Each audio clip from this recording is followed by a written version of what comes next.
Bonjour, aujourd'hui moi et mon collègue William Ellison, nous allons faire un reportage vidéo sur une cause inconnue. Oui, c'est ça, Mathieu. Nous allons parler de l'importance de la religion en Amérique latine.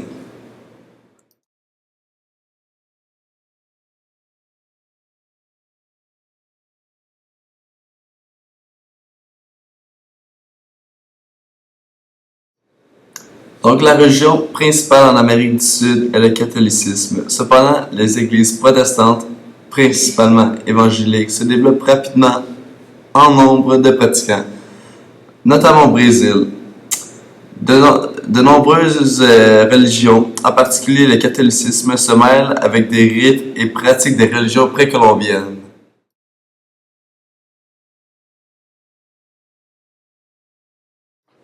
Cependant, le catholicisme prédomine dans tous les pays.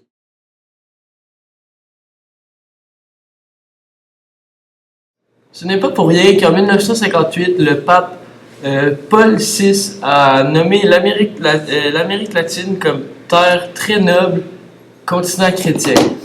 Le pape a dit cela en considération qu'il y a plus de 220 millions de pratiquants catholiques en Amérique du Sud, soit plus de 40% de la soit plus de 40% de tous les catholiques du monde. Nous prévoyons qu'à la fin du siècle, ce sera plus de 50%. Pas un seul des États d'Amérique du Sud n'a un pourcentage de moins de 90% de gens baptisés, à l'exception de Cuba qui, elle, a un pourcentage de 73% pour cause le communiste.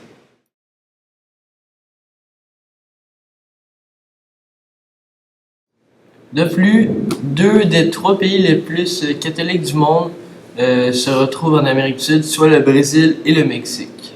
Nous pouvons retrouver en Amérique du Sud plusieurs monuments religieux anciens. Pendant plus de 300 ans, au début du 20e siècle, l'Espagne et le Portugal régnèrent sur la grande partie du continent américain ainsi que sur d'importantes possessions en Orient. Dans ce nouveau monde essentiellement organisé aux vice-royautés,